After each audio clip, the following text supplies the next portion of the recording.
Bienvenidos a la hora de la biología.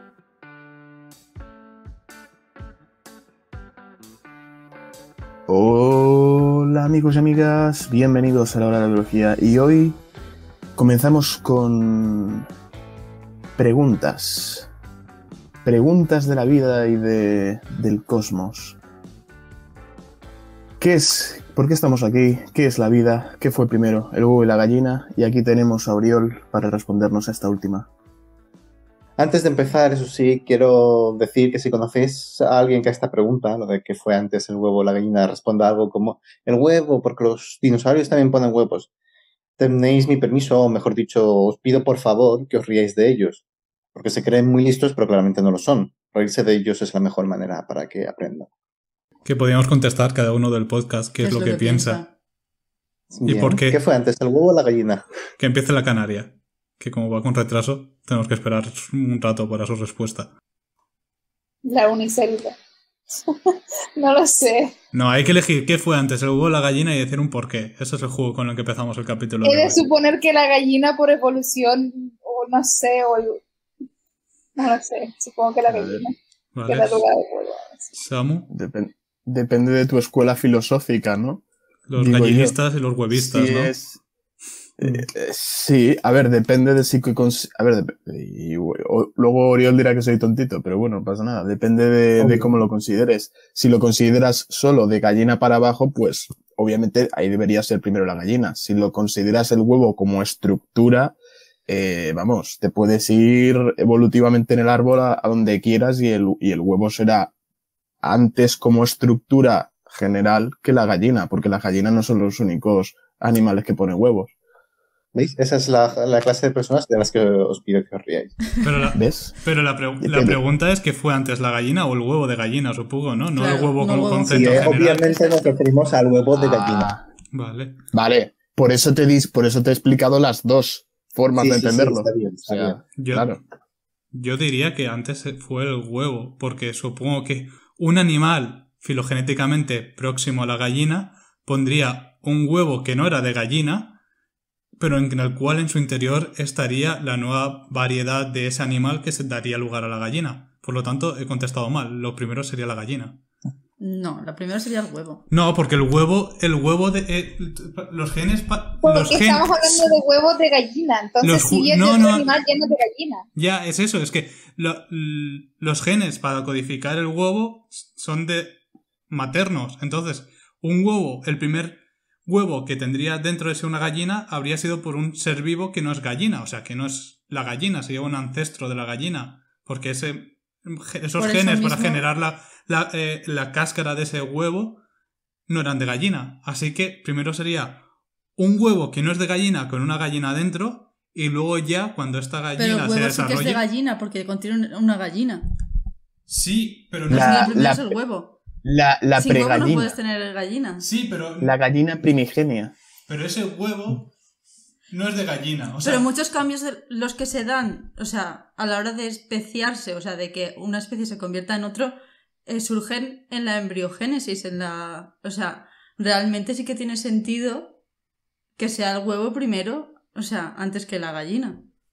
Sí, ese huevo va a contener una gallina, así que puedes decir que es un huevo de gallina, pero no ha sido hecho por una gallina, sino por un ancestro de la gallina. Por lo tanto, los genes que habrán codificado la estructura de ese huevo, aunque seguramente puedan ser los mismos... No pueden ser los mismos porque entonces sería la misma especie. Tiene que haber algún hecho evolutivo que esté ocurriendo ahí.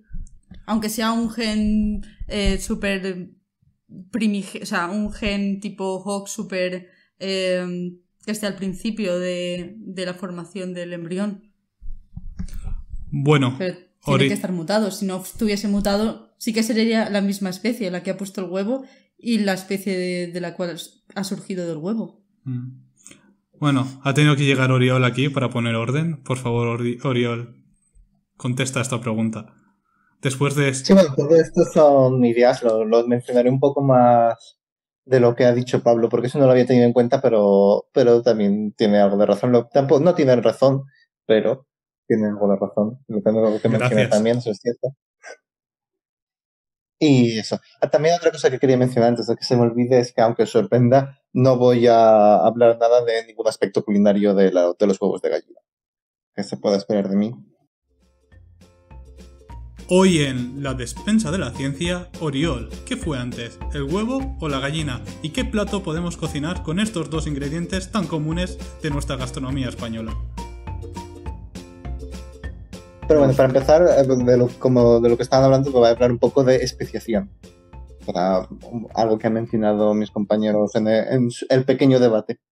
La especiación es simplemente eso, el proceso por el cual una especie pasa a ser dos. ¿Sí? Normalmente son dos poblaciones distintas que se separan. Los límites de qué es una especie son, en un sentido amplio, son muy difusos, pero como en este caso estamos hablando de animales, podemos decir que estas dos poblaciones se convertirán en especies distintas cuando dejen de poder reproducirse y tener descendencia fértil. En otras, por ejemplo, en bacterias, cosas así no funcionan porque no se reproducen, se reproducen asexualmente, así que poco puedes hacer. Y además, en general en bacterias, te refieres a las bacterias por su género, no por su especie. Y luego en plantas, pues hay un montón de híbridos y cosas así que dan descendencia fértil y todo eso, y claramente no son la misma especie, pero bueno, las plantas pueden hacer cosas muy raras con eso de que no se mueven ni nada. Yo solo quería puntualizar lo que estaba comentando Oriol, de que siempre se va a dar dos especies a partir de una nueva especie previa. Eso no refleja la realidad, sí que se puede tener una especie que diverja de golpe en 3, 4 o 5, lo único que para los algoritmos que se están utilizando para generar la filogenia se obliga a que de un clado solo puedan aparecer otras dos ramas para hacer todas las medidas estas de similitud y de distancia genética y estas cosas. O sea, lo que sí que sí, por ejemplo, lo que va a pasar si de una especie han salido 3, primero va a tener 2 divergencias y luego de una de estas 2 ramas van a aparecer otras 2 seguidas. O sea, pueden salir como muy tempranas, sí. En el tiempo. Lo único que no permite es que estos algoritmos de un único clado aparezcan 3, que tengas 3. Vale, ok. Simplemente como dato curioso. En este caso da igual. No, ya, pero porque es que las ramas básicamente son gallina y no gallina. Así que me da igual lo que sea la no gallina. Pueden ser todas las especies del mundo. Gallina y no gallina. Pero es que justamente es una de las preguntas que hice cuando tuvimos la asignatura esta de evolutiva, y es que porque veía que esos árboles no representaban tampoco mucho la realidad, porque joder, es que justo que siempre vayan de 2 en 2 y no de 3 o de 5 o de... Pero bueno, ya está, eso. A ver, supongo que también es más común que salgan solo 2. O sea, habrá eventos donde habrán salido 3 o 4, pero me parece menos plausible, ¿no? Ya, sí, en general serán 2, aunque haya poca diferencia, sigue siendo... Primero se divide en 2 y luego eso se divide otra vez en 2. Que se dividan en 3 de golpe es imposible, significaría que se dividieran en el mismo momento. No, sí, podría suceder, imagínate que de una golpe... especie esté separada por, yo qué sé... una montaña, por un río. Una montaña, por tal... O sea, estuviese separado en 3 poblaciones distintas y de ahí se especiaran, pero también... Eso, que lo hagan exactamente al mismo tiempo es un poco extraño. No sería extraño, si te piensas, por ejemplo, tipo Galápagos, y piensas una pre-Galápagos en que las islas estuvieran conectadas entre sí, o sea, me estoy inventando la situación.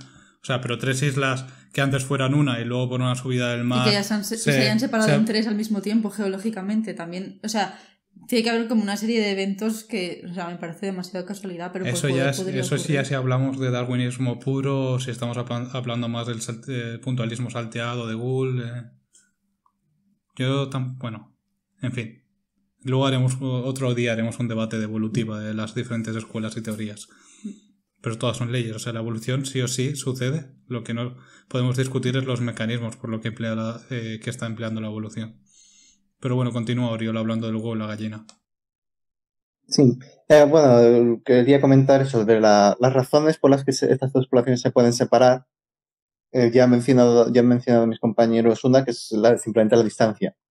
Pues, como han mencionado, pues una montaña, un río entre ellos, o el ejemplo de las Islas Galápagos, que fue el que le dio la idea a Darwin para escribir su libro. Y es simplemente eso, dos especies están separadas espacialmente, así que no se pueden reproducir entre ellas y acaban como poblaciones separadas. Otro motivo puede ser cambios en el comportamiento, por ejemplo, que algunos individuos pasen a ser nocturnos o simplemente que una población no quiera aparearse con miembros de la otra. Por ejemplo, los humanos en general no quieren aparearse con Pablo. En estos casos la especiación es mucho más lenta, porque como la separación no es tan estricta, sigue habiendo flujo génico entre las dos poblaciones en algunos casos. El último motivo que se me ocurre para esta separación de las dos especies son cambios morfológicos. Por ejemplo, ¿sabíais que los caracoles destrógiros antes se pueden reproducir con caracoles destrógiros y los caracoles levógiros con levógiros? Eso hace referencia a en qué dirección gira la espiral de la concha y su cuerpo, porque el cuerpo también es una espiral dentro. Si alguien ha comido caracoles lo sabrá. ¿Eso va en serio? Lo de Sí. levógiros con destrógiros, pero si son la misma especie, ¿no? O sea, la curvatura, o sea, curvatura, no, el sentido de la concha no se debía a genes de efecto materno. Sí. Sí, pero por eso los destrógiros solamente pueden aparearse con destrógiros y los levógiros con levógiros. Aunque Pero sean de la misma especie. Igualmente son de la misma especie, ¿no? Sí. Si está regulado por genes Sí, pero maternos. morfológicamente no encajan. Las ¿Ah? partes no encajan. Bueno, igual que los perros. O sea, un chihuahua y un pastor alemán es la misma especie, pero difícilmente van a reproducirse. Van a encajar. Sí, eso también. Con ayuda de humanos puede, pero sí, en la naturaleza hay muchas razas de perros que entre ellas no se podrían aparear. Es como Y Oriol, eso que sin para... contar las aberraciones que son algunas de las razas que hay hoy en día.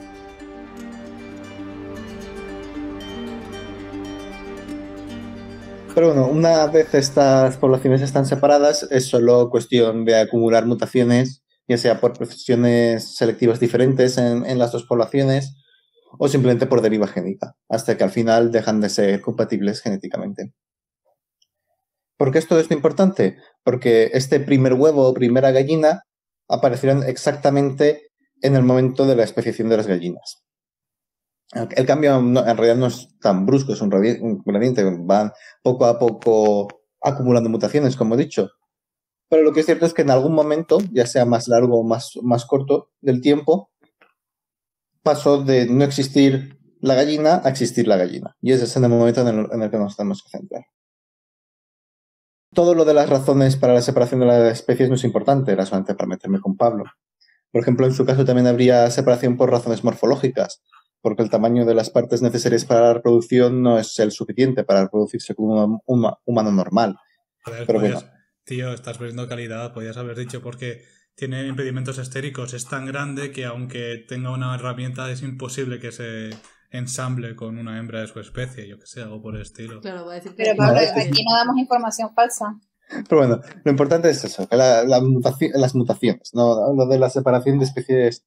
Además, es imposible saber exactamente cómo ha sucedido, porque eso sucedió hace mucho tiempo y además con toda la selección artificial que ha sufrido la gallina, cualquier posible muestra que haya podido quedar en su genoma de cómo se produjo esta separación se habrá borrado o se habrá diluido demasiado como para detectarla. Pero nos da igual. Lo que nos importan son las mutaciones. Como dato curioso, indicar que, si no me equivoco, todas las gallinas domésticas que se emplean actualmente, si no me equivoco, derivan de India. Sí. De estas mutaciones, las únicas importantes son las mutaciones en la línea germinal, porque son las que se transmiten a la descendencia. Porque para que se establezca la especie tiene que tener descendencia de esa especie. Esto quiere decir que el paso anterior a este primer huevo o primera gallina sería un individuo de la especie original, llamémosla protogallina, por ejemplo, pero con la mutación necesaria en su línea germinal. Por tener unas pocas células con el material genético de otra especie no te convierte en esa otra especie. De manera que este individuo no era una gallina, era eso, una protogallina o un gallo, podría ser un gallo también. De la misma manera que los tomates transgénicos estos resistentes al frío no son peces, porque aunque llevan genes de peces. ¿Cómo que no? ¿Y el tomate que tengo yo aquí en una pecera? ¿Me estás diciendo que está muerto? Todo esto lo que quiere decir es que el individuo que puso este primer huevo no era una gallina, sino una protogallina. Con esto ya se podría dar por concluido el tema, porque la pregunta original está básicamente basada en dos. ¿Quién puso el primer huevo si no había gallinas para ponerlo? ¿Y de dónde salió la primera gallina si no había huevos de gallina? como hemos respondido a la primera pregunta, una protogallina puso este primer huevo. Así que podríamos afirmar que lo primero que fue es el huevo. Por eso, porque... bueno, sí, aquí tengo que mencionar lo que ha dicho Pablo de los genes de efecto materno y todo eso. Aunque es cierto que hay genes de efecto materno, es decir, de la protogallina, estos genes de efecto materno en general serían los mismos probablemente en protogallina y en gallina, porque dudo que la diferencia sea un gen de efecto materno, porque esos están muy conservados. Pero además, el óvulo podría ser estaría ya mutado. Así que ya sería estos genes ya serían de gallina. También podría ser un espermatozoide, que el que fuera mutado fuera un gallo. Lo que me ha dicho, es muy poco probable que la mutación clave para formar las gallinas sea un gen de efecto materno. Es verdad, porque el huevo es el óvulo. Así que si el óvulo era de la especie ya gallina, todo el resto del huevo que conlleva también va a ser de esa especie gallina. Entonces la respuesta que fue antes el huevo o la gallina fue el huevo. Sí. Porque ese huevo fue puesto por una protogallina. Sí. A no ser que, porque tienes razón, que la mutación importante sea un gen de efecto materno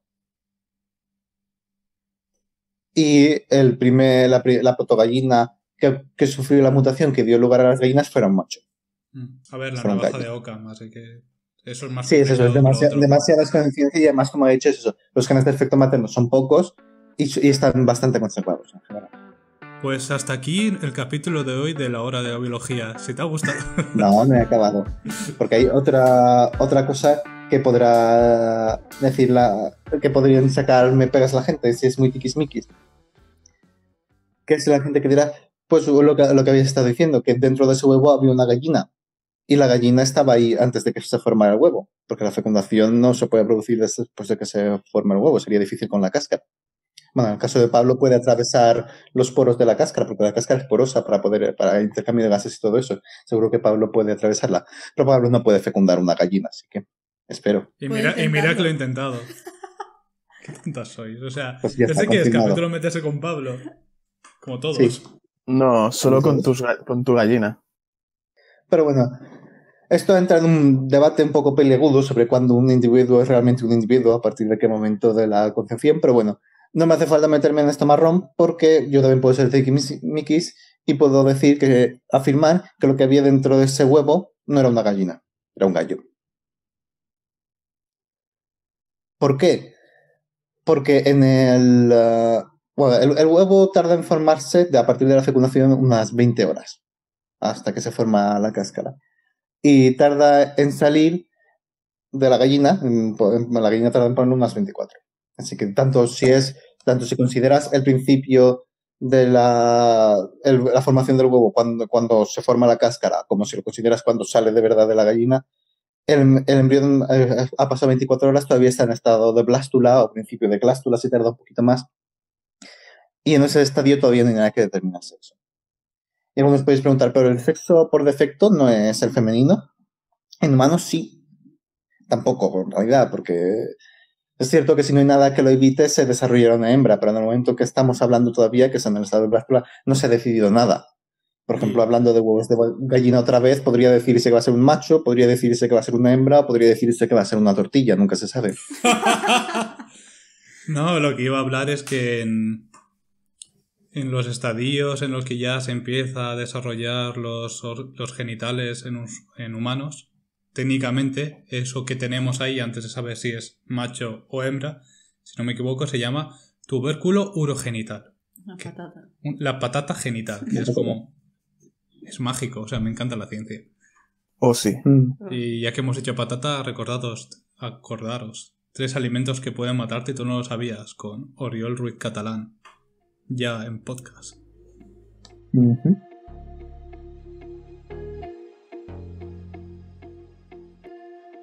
Pero bueno, si admitimos que esto de que el sexo por defecto en humanos y la mayoría de mamíferos es el femenino, entonces en aves el sexo por defecto es el masculino, aunque en este caso es un poco más complejo, no es tan simple. ¿Veis? Hay distintos tipos de determinación genética del sexo, no solo aparte del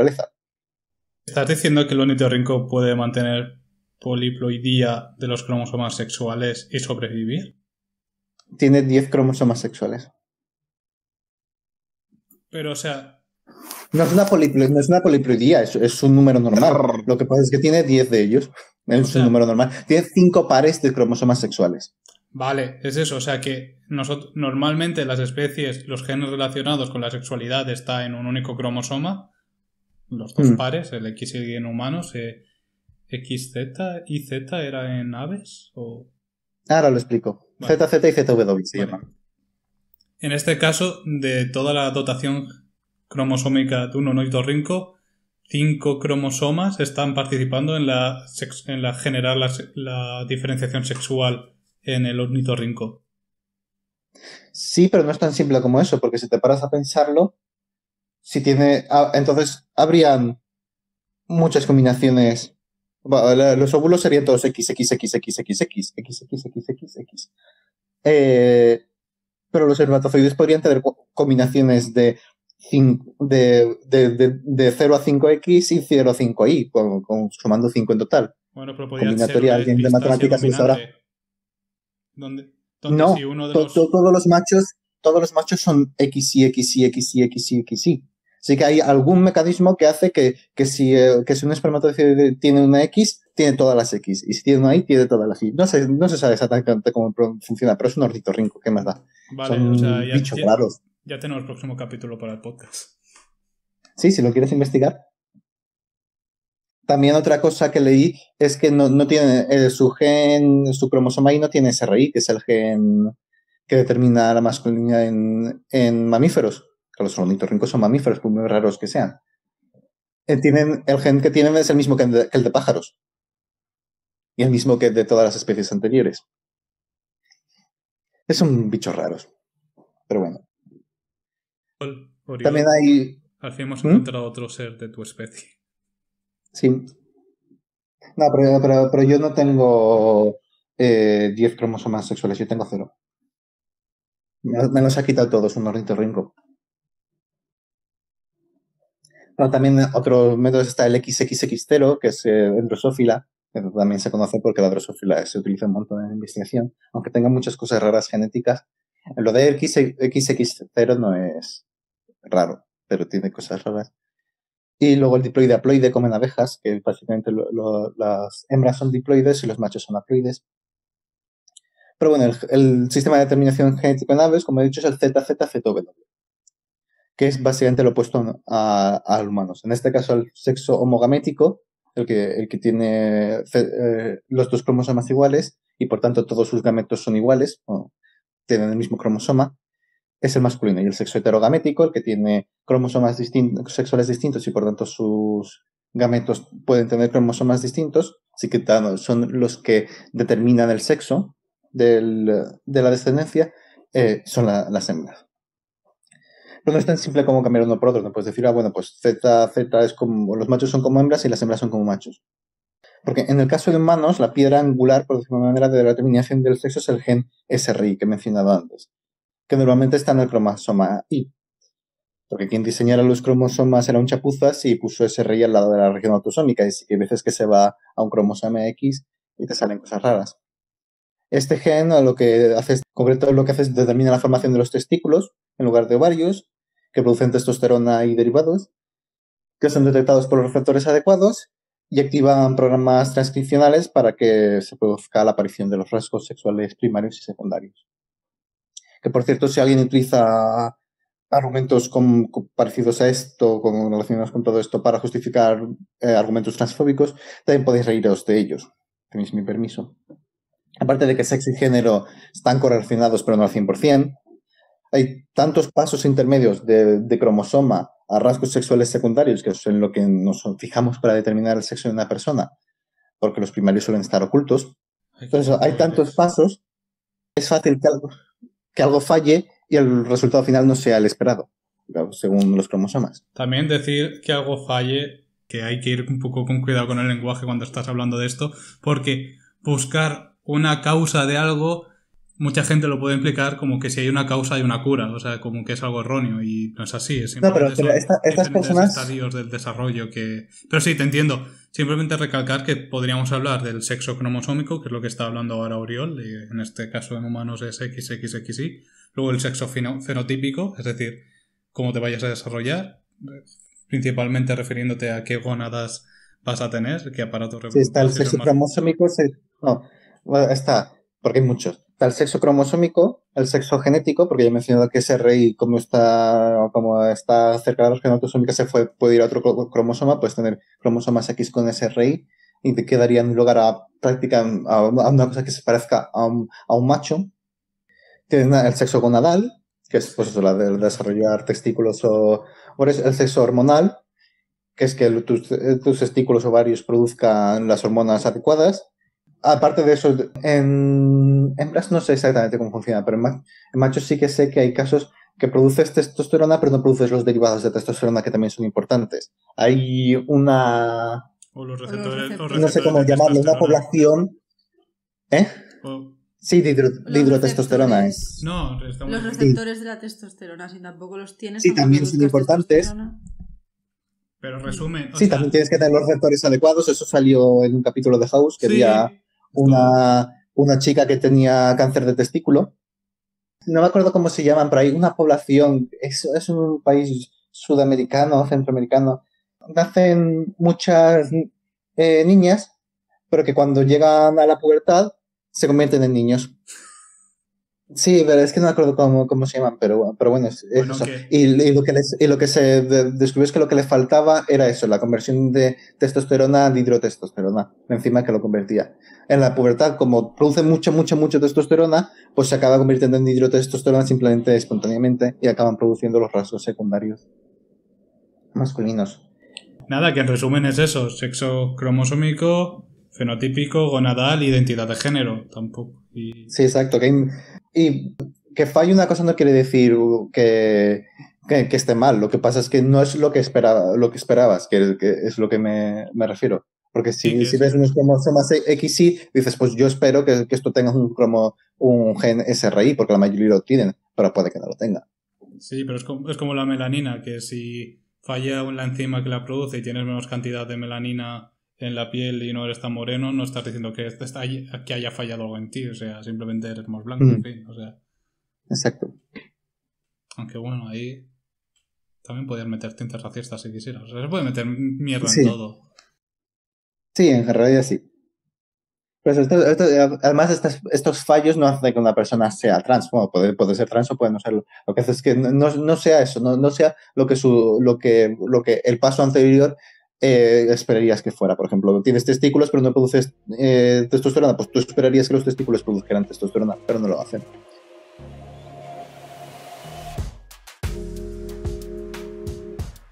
En el caso de las aves es más complejo. No hay ningún gen en el cromosoma W, que es el que tienen las hembras, que determine que se forma una hembra. Igual que el gen SRI del cromosoma Y determina que se forma un macho.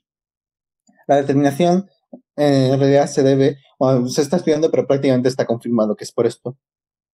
Es una diferencia de dosis del gen DMRT1 en el cromosoma Z, que es el mismo gen que tenían los ornitorrincos en su cromosoma Y.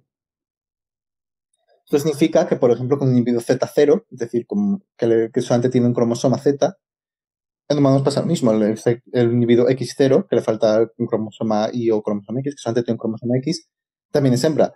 Pero no es lo mismo, porque en el caso de aves te está dando el sexo heterogamético y en caso de humanos te está dando el sexo homogamético, que es lo que importa en este caso. Así que es lo opuesto. Más con el Z0, en algunas polillas la determinación es directamente ZZZ0. No hay cromosoma doble degenerado y no es importante. A lo mejor con esto se podría entender que el sexo por defecto es al fin y al cabo el femenino, porque eso, si te falta uno, se forma una hembra, pues puedes decir eso. Pero no es así, porque ¿qué pasa si no tienes ninguna de las dos copias? Esto no puede ser porque te falten los dos cromosomas Z, porque uno de ellos es necesario, al menos uno de ellos es necesario para la vida. Pero puede ser una deleción de esa región o una mutación de pérdida de función del gen. Pero la expresión de DMRT1 es necesaria no solo para la formación de los testículos, sino también para el mantenimiento tanto de testículos como del ovario. Así que si no se expresa ninguna copia, el individuo no tiene ninguna gónada. En humanos esto daría lugar a una hembra, a lo mejor con un fenotipo similar al síndrome de Turner, o que es el de Xtero que he mencionado antes, pero sería una hembra, porque no hay testosterona para llevarlo al camino de macho. Pero una vez no es así. Entonces, a una ave que tengas una delección de DMRT1, creo que lo has llamado, produce un ángel, porque es un ser sin sexo. Tiene cosas raras, pero sí. Y tiene alas. Ya, o sea, es tal cual. O sea, el origen de los ángeles derivan de delecciones en el gen de MRT1 en aves. Ya lo hemos descubierto. Son descendientes de aves que no tenían DMRT1. Pero bueno, en aves no se produce una hembra. Bueno, como mencioné antes, en el sistema XXY, SRI determina la formación de testículos, que determina la producción de testosterona, que desencadena todo lo demás. En aves, la presencia de una única copia de DMRT1 determina la formación del ovario, que produce aromatasa, que es una enzima que degrada la testosterona para producir estrógenos. Y eso lo que hace es evita que se formen los rasgos sexuales masculinos. Aparte de hacer que se formen los femeninos, porque produces estrógenos, pero además degradas la testosterona. Pero en knockouts de este gen, en knockouts completos, de las dos copias, los rasgos aparecen igual, los rasgos masculinos aparecen igual, porque no hay aromatasa que lo impida.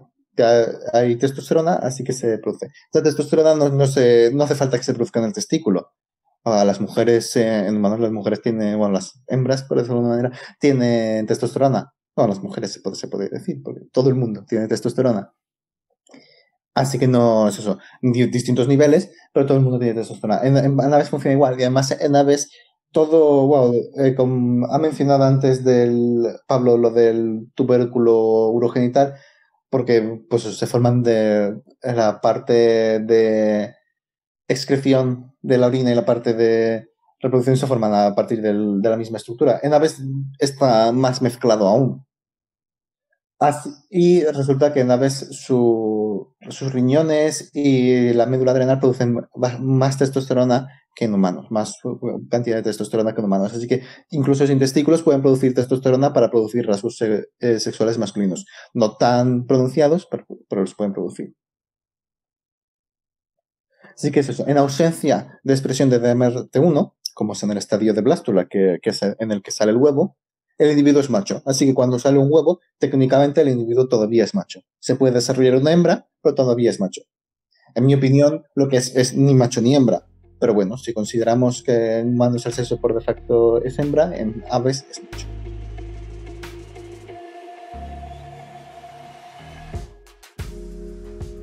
Entonces, si os habéis dado cuenta, antes he mencionado ovario en singular. Eso es porque las aves solamente tienen un ovario, en concreto el izquierdo. Entonces se pensaba que esto era simplemente una manera de aligerar el peso para poder volar más fácilmente. Porque pues, tienen que volar cuando tienen huevos dentro y todo eso. Pero los machos tienen dos testículos y vuelan sin problemas. En general, pues, la diferencia de peso no es muy grande. En gallinas y pollos no vuela ninguno. Pero bueno, en aves en general, los machos no tienen problema para volar. Algo que se piensa es que la evolución básicamente sacrificó uno de ellos para asegurarse que la dosis de DMTR1 que tienen sea suficiente para mantener el otro. Porque tienen la mitad de dosis que tienen los machos. Los machos tienen dos testículos porque tienen el doble de DMRT1, así que tienen suficiente para mantener los dos. Hablando de diferencia de dosis, algunos de nuestros oyentes sabrán que esta diferencia básicamente solo es importante en tejidos reproductivos, porque en el resto del cuerpo las hembras tienen uno de los cromosomas X inactivados. O mejor dicho, se inactivan todos menos un cromosoma X, porque puede haber más. pero este sistema no existe en aves. Por tanto, los machos tienen el doble de dosis en todos los genes del cromosoma Z, de nuestro DMPT1, en todas las células del cuerpo. Esto explica, entre otras cosas, el gran dimorfismo sexual que hay en muchas especies de ave. Pero básicamente, en el mundo animal, la mayor dimorfismo sexual que se observa es en aves. No se me ocurre otro ejemplo, aparte de insectos, que también muchos de ellos utilizan el sistema ZZVZ, como mariposas y las polillas que he mencionado antes. Pero bueno, eso ya es para una curiosidad para terminar. Y ya es suficiente irse por las ramas. En realidad todo esto era solo una excusa para poder explicar un poco de este sistema que me parece interesante. Pero bueno, en general lo importante es lo que explicaba al principio desde el punto de vista evolutivo, que el huevo vino antes que la gallina porque salió de una protogallina. O sea que estos últimos 20-30 minutos de explicar el desarrollo embrionario y la generación del sexo cromosómico en aves ha sido simplemente una excusa y para decir que tú tenías razón, que a tiempo cero, unas pocas horas de que se haya puesto la gallina, lo primero es el huevo y no la gallina, así que callaos todos. Porque encima no había gallinas, sino que era un gallo. Exacto. Genial. Pero era simplemente una excusa. Es que si no se ha quedado muy corto. Sí que he metido otra cosa. O sea, si quieres... La magia del lenguaje, ¿eh? Sí, ves, eso no funcionaría en inglés. Porque en inglés dicen chicken, que es genérico. No, el gallo no es cock. Sí, pero Sí. la expresión es chicken. Entonces, en resumen, ¿qué fue antes el huevo o la gallina? Fue el huevo porque una protoespecie de pregallina pondría un huevo que ya sería... Y como las mutaciones que se necesitan para generar la gallina son de línea germinal, esa línea germinal, esos óvulos, seguramente óvulo, ya tendría las No pueden mutaciones. ser las dos cosas. Bueno, En general, al menos, bueno, no sé cómo funciona. Supongo que funcionará parecido, no sé exactamente cómo funciona, porque como es el sexo heterogamético es el otro. Pero en general, en humanos, las mutaciones puntuales se producen en machos y las mutaciones grandes de elecciones se producen en hembras. Que esta pregallina tendría en sus gónadas ya las mutaciones, bueno, en su línea germinal, las mutaciones que va a dar lugar a la gallina. Este óvulo se fecundaría por un espermatozoide, o da igual, sería el espermatozoide que entendía las mutaciones, se produciría en el óvulo y como el óvulo fecundado el embrión es el que va a generar todas las estructuras que van a dar lugar al huevo, ese huevo ya se puede entender que pertenecía a la especie gallina. Bueno, especie ave de corral, no sé cuál, gallina. La especie ponedora. La especie ponedora, bueno. Gallina gallinos. Gallinus poner huevos. Creo que la especie es Gallus gallus. Sí, es verdad. Sí, creo que sí. Bueno, entonces ya podemos decir que ese huevo era de gallina y lo primero que habría es el huevo, porque ya se habría producido. Y como tú querías meterte más exquisito, no tenías te sobraba tiempo en el capítulo, has explicado de que si nos queremos poner exquisitos, pero ese ser que antes de producir el huevo ya se puede considerar gallina, no, porque la diferenciación sexual de la gallina se produce con la secreción de DMRT1 y en ausencia de eso es gallo, porque produce testosterona por los riñones y la DMRT1 es simplemente una enzima que va a permitir la aromatasa. No, DMRT1 es el gen. Vale. Lo que hace DMRT1 es determinar si se producen testículos, si se producen ovarios o nada. Y si se producen ovarios, producen aromatasa que evita que degrada la testosterona. Así que se produce una hembra. Vale. Y ya, si quieres volver a repetir los cromosomas sexuales de las aves, era ZZ y ZW. ZZ el macho, ZW la hembra. Pues ya está. O sea, Oriol ha puesto punto final al debate sobre qué fue antes el huevo o la gallina. Pero yo tengo una pregunta. Porque entonces hablaríamos de final, pero de especie, de gallos. Pero ese gallo se tuvo que reproducir con algo que no era especie de gallina para proseguir con gallina gallo y darle pollo. Sí, pero eso es el problema que tiene toda la especiación. Que si es un solo individuo, técnicamente no funciona. Entonces, ¿cómo fue la generación de gallina hembra? No, esto he dicho que es un gallo en ese momento. Podía ser una gallina. Que da igual, porque tienes el mismo problema. O tienes un gallo o tienes una gallina. Se reprodujo con un hermano.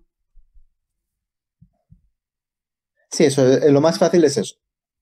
No, o sea, también es lo que estabas diciendo, que sin necesidad de acabar hablando de incesto, que como ha comentado Oriol al principio del capítulo, normalmente cuando se está hablando de procesos de especiación es que se divide las poblaciones en dos y una población se puede mantener siendo una especie y la otra acabar divergiendo en otra. Así que la población donde se encontraba, que iba a dar esta gallina, este gallus, normalmente hubo un flujo génico ininterrumpido entre los diferentes individuos de esta especie, de esta protogallina. Así que no va a ser que un único individuo va a ser el gallus, sino que toda la población va a estar teniendo la misma evolución. Así que no es necesario decir que este individuo que va a ser el nuevo individuo de la especie gallus esté solo. O sea, toda la población está siguiendo el mismo camino evolutivo para el gallus. Pero no se puede dar la misma mutación en una población enorme. Ya, pero es que esta mutación que va a dar a la gallina, o sea, no va a ser una única mutación que va a acabar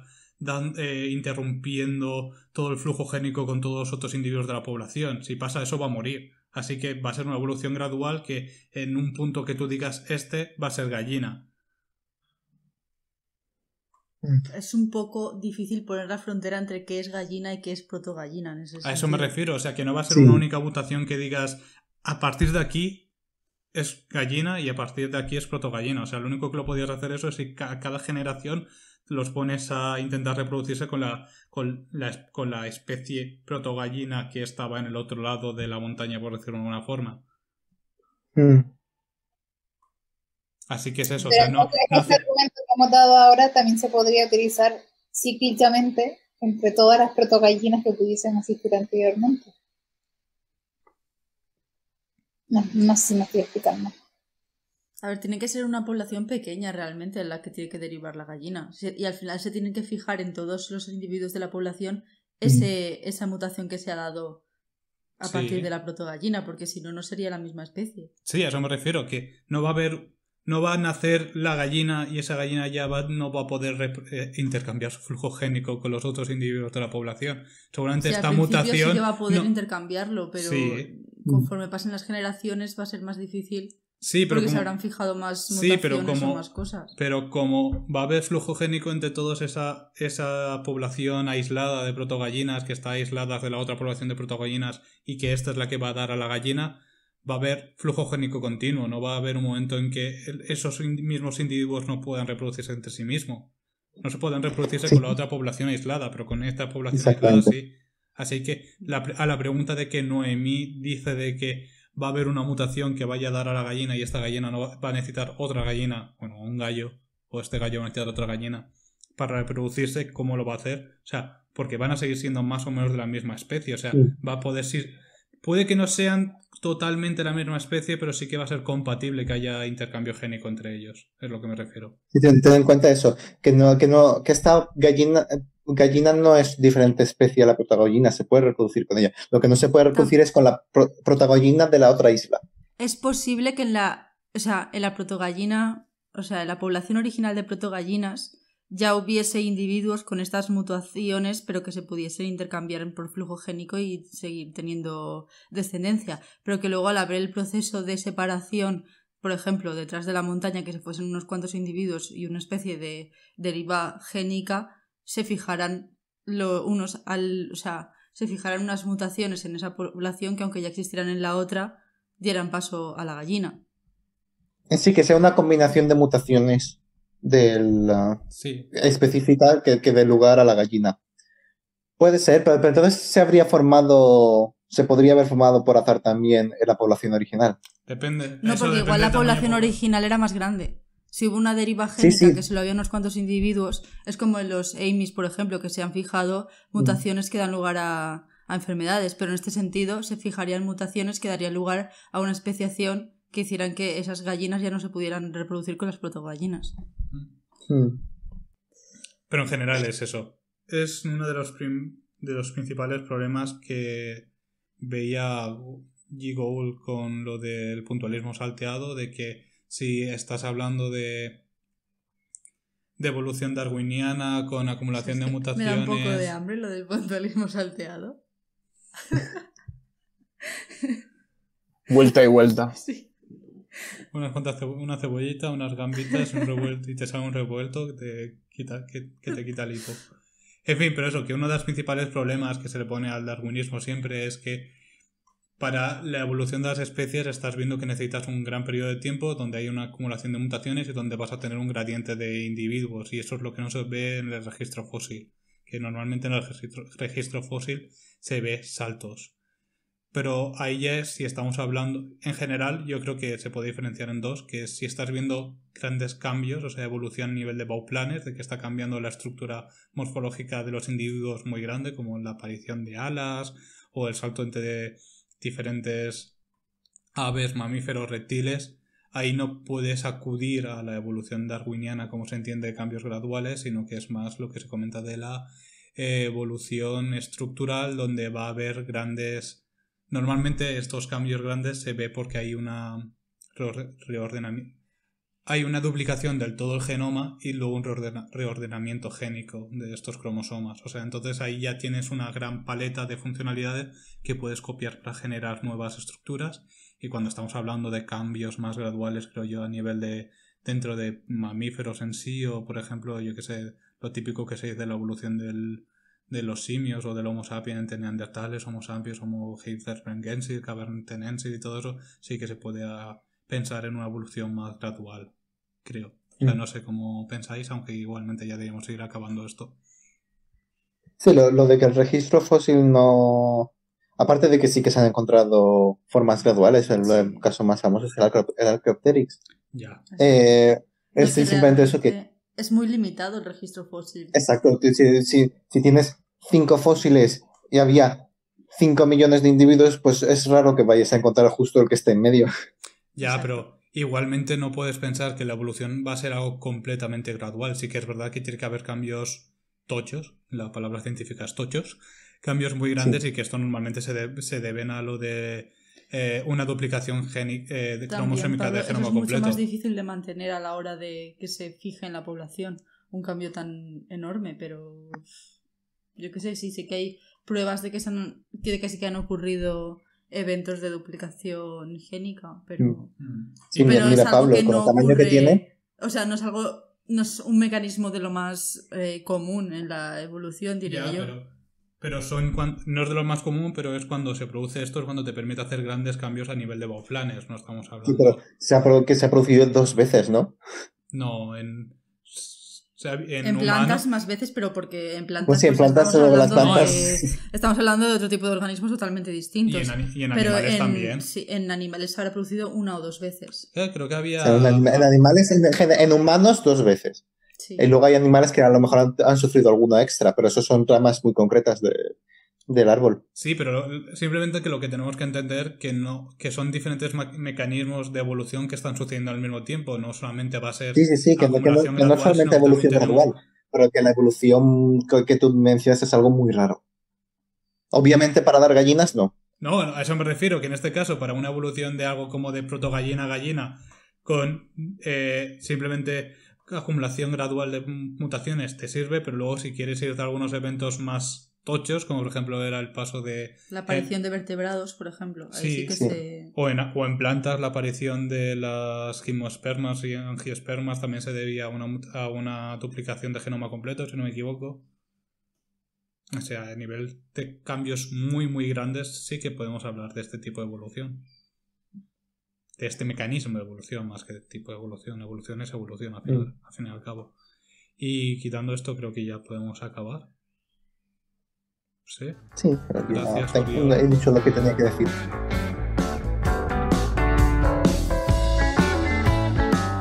Y hasta aquí el capítulo de hoy de La Hora de la Biología. Muchas gracias por escucharnos. Nos despedimos no sin antes decir que puedes suscribirte, es totalmente gratuito. Y si tienes alguna duda o sugerencia, puedes dejarnos un comentario o si lo prefieres, puedes enviarnos un correo electrónico a lahoradelabiología@gmail.com. Os recordamos que el nombre de los artículos comentados los puedes encontrar en la descripción del capítulo.